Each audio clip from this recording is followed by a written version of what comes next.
நீண்ட ஆயுளோடும் நல்ல சுகத்தோடும் மனம் நிறைந்த மகிழ்ச்சியோடும் எப்பொழுதும் இன்பமாய் இருக்க கடவுளை பிரார்த்திக் கொண்டு தெய்வீக களஞ்சியம் சேனலுக்கு உங்களை அன்போடு வரவேற்கிறேன். ஆன்மீக அன்பர்கள் அனைவருக்கும் என் பணிவான வணக்கத்தை சொல்லிக்கொண்டு இந்த பதிவினை தொடங்கலாம் வாங்க. நம்ம சேனலை இப்போ தான் ஃபஸ்ட் டைம் பார்க்குறீங்கன்னா ப்ளீஸ் சப்ஸ்கிரைப் பண்ணிக்கோங்க. நான் போடுற பதிவுகள் உடனுக்குடன் உங்களை வந்து சேரும். அதன் மூலம் நீங்கள் கேட்டு பயன்பெறுவீர்கள். இன்றைக்கி நம்ம சேனலில் என்ன தெரிஞ்சுக்க போகிறோன்னு பார்த்தீங்கன்னா, கோலம் போடுவதுக்கான சிறப்புகள் என்னென்னன்றதை பார்க்கலாம். மார்கழி மாதத்தில் வந்து ஏன் கோலம் போடுறாங்க அப்படின்றத வந்து நம்ம இந்த வீடியோவில் முழுசாக பார்த்து தெரிஞ்சுக்கலாம். வாங்க வீடியோக்குள்ளே போகலாம். பெண்கள் வாசலில் கோலம் போடுவதை வைத்தே அவர்களின் மன வலிமை, சிக்கல்களை தீர்ப்பதில் வல்லமை, குடும்ப நிர்வாகத்தில் சாமர்த்தியம் போன்றவைகள் கண்டுபிடிக்கப்பட்டுள்ளன. கோலம் போடுவதால் பெண்களுக்கு நல்ல உடற்பயிற்சியும், அரிசி மாவில் கோலம் போடுவதால் அது எறும்பு போன்ற உயிரினங்களுக்கு உணவாக பயன்படுகின்றது. மார்கழி மாதத்தில் கோலம் போடுவது நல்லது.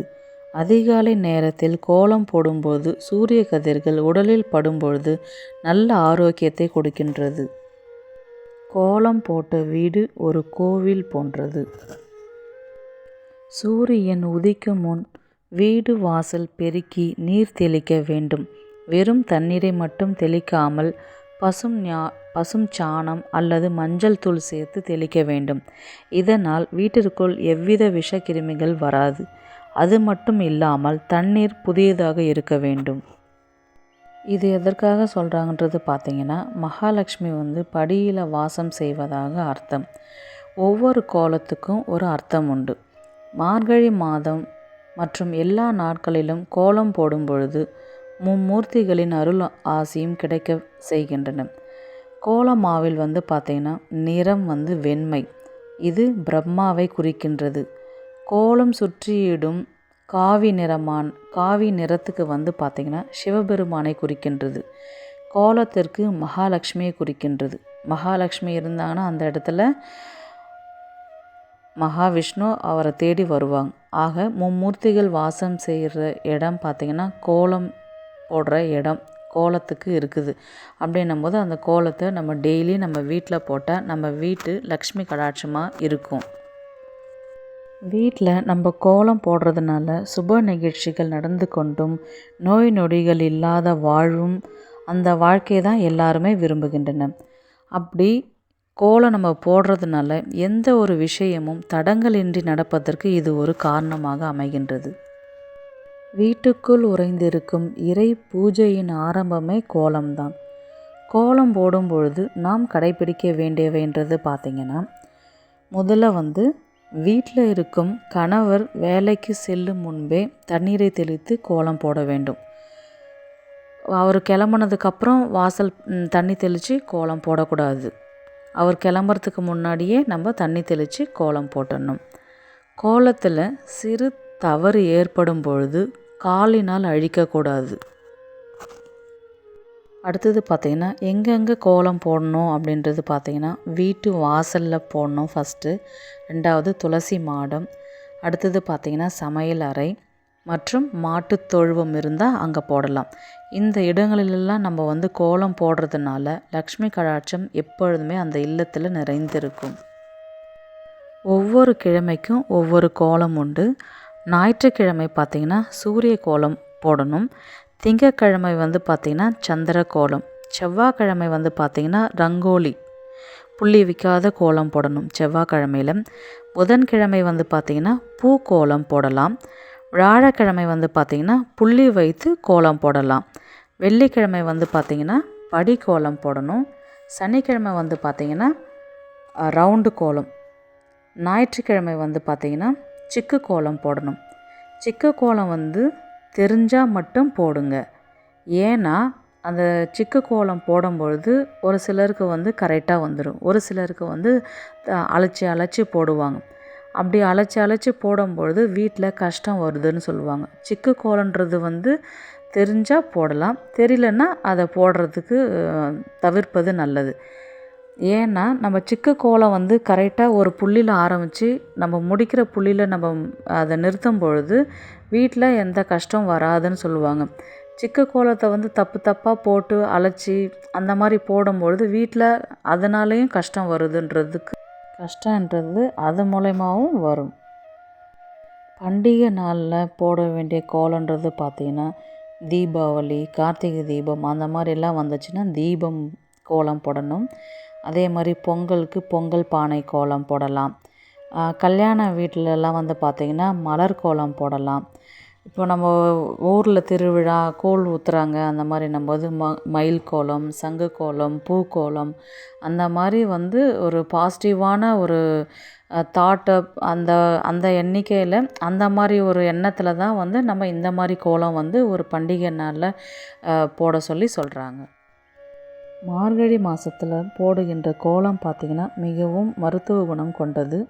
ஓசோன் காற்று உடலில் படும் பொழுது உடல் சுறுசுறுப்புடன் செயல்படும். கோலம் போட்ட பிறகு பார்த்திங்கன்னா நம்ம பசு சாணத்தை வைத்து அதில் வந்து பூசணிப்பூ வந்து வைப்பாங்க. இப்போ வந்து பூசணிப்பூவெல்லாம் கிடைக்கிறது கிடையாது, சாணமும் கிடைக்கிறது கிடையாது. கிடைக்கும் பொழுது உங்கள்கிட்ட கிடச்சிதுன்னா மறக்காமல் கண்டிப்பாக செய்யுங்க. ஏன் பார்த்திங்கன்னா சாணத்தில் வந்து முதல்ல வந்து பிடிச்சி சாணம் பிடிச்சி வைப்பாங்க. அதில் வந்து பார்த்திங்கன்னா மஞ்சள் குங்குமம் வைக்கணும். மஞ்சள் குங்குமம் வச்சுட்டு நம்ம அந்த பூசணிப்பூவை கொண்டு வந்து அந்த சாணத்து மேலே நம்ம வைக்கும் பொழுது நம்ம வீட்டுக்கு வந்து அவ்வளோ ஒரு லக்ஷ்மி கடாட்சமாக இருக்கும்.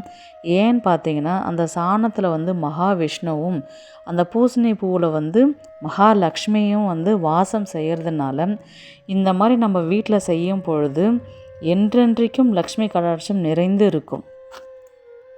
பூசணிப்பூ சாணம் கிடைக்காத பட்சத்தில் வந்து பார்த்திங்கன்னா மஞ்சள் கலந்த தண்ணீரை கலந்து மார்கழி மாதத்தில் கோலம் போட்டு கலர் போடலாம். உங்களால் முடிஞ்ச உங்கள் உடம்புக்கு எப்படி இருக்கோ அதுக்கேற்ற மாதிரி சின்னதாகவோ பெருசாகவோ போடுங்க.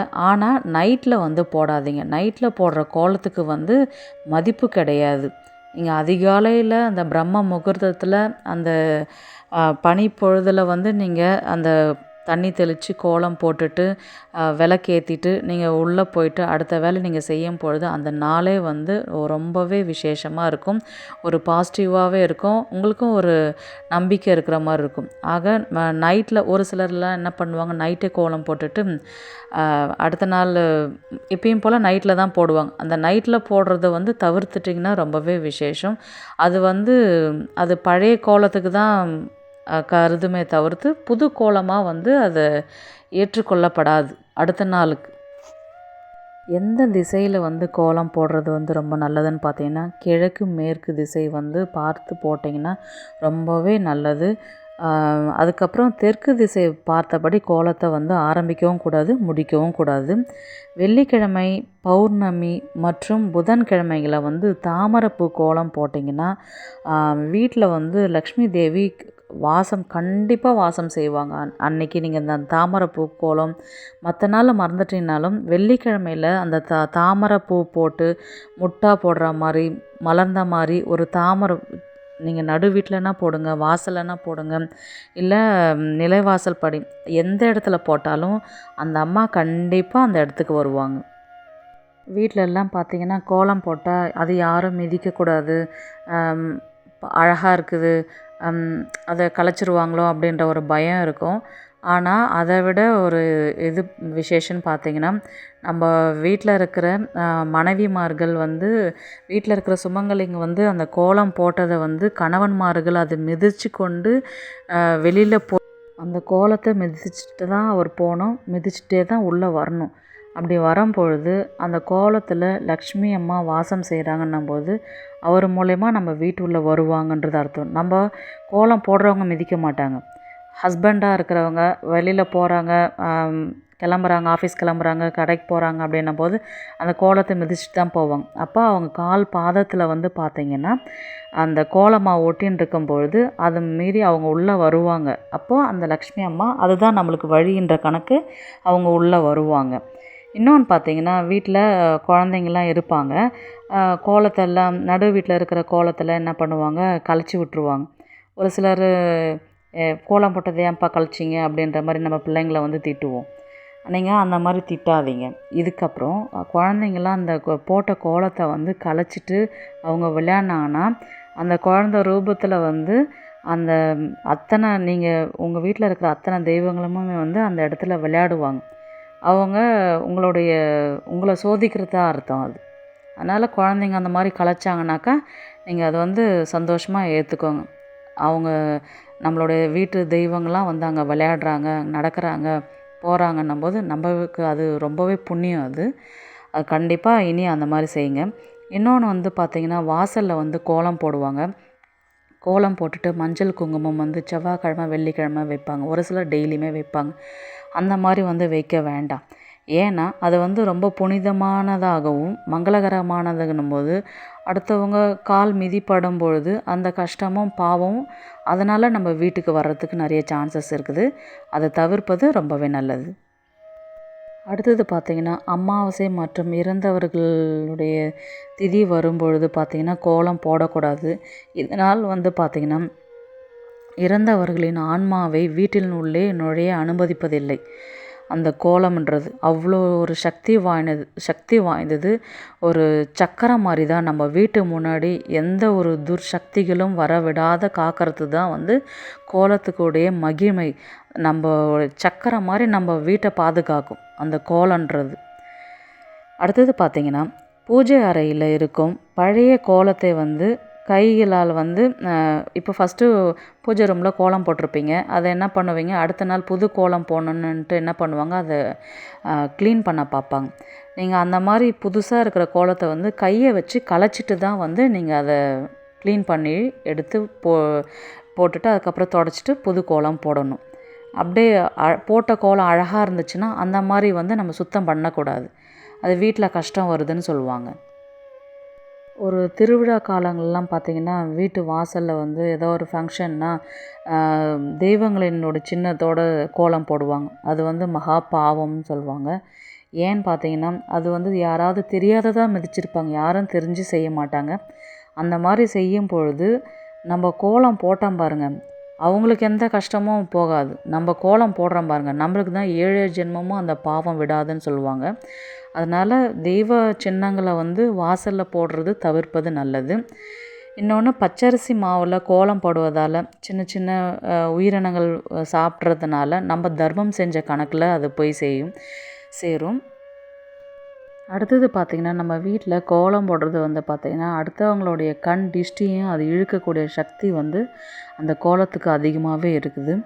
இன்னொன்று பார்த்திங்கன்னா, சின்ன கோலம் இருந்தாலும் பெரிய கோலமாக இருந்தாலும் நீங்கள் சின்ன கோலத்தை விட பெரிய கோலம் அதிகமாக வந்து போடுறவங்களா இருந்தீங்கன்னா, உங்கள் வீட்டில் வந்து உங்களுடைய கணவருடைய அந்தஸ்தும் வாழ்க்கை முறையும் வருமானமும் வந்து பெருகிக்கிட்டே போகும்னு சொல்லுவாங்க, பெரிய பெரிய கோலம் போடுறதுனால. உங்களுக்கு இந்த வீடியோ உங்களுக்கு பிடிச்சிருக்குன்னு நினைக்கிறேன். எனவே நம்ம தினமும் வாசலில் தெளித்து கோலம் போட்டு மகாலட்சுமி வரவேற்பதோடு நம் பாரம்பரிய முறையான கோலமும் தினமும் போடுவோம். லக்ஷ்மி கடாட்சமாக நம்ம வீட்டை வைத்திருக்கிறதுக்கு கோலம் போடுவோம். காத்திருக்க கற்றுக்கொள், எல்லாவற்றிற்கும் உரிய ஒரு நேரம் இருக்கிறது. அவசரப்படுவதால் நிம்மதி தொலையுமே தவிர நன்மை எதுவும் கிடைக்கப் போவதில்லை என்ற வரிகளோடு இந்த பதிவினை நிறைவு செய்து கொள்கிறேன். உங்களிடமிருந்து விடைபெறுவது உங்கள் புனிதவதி.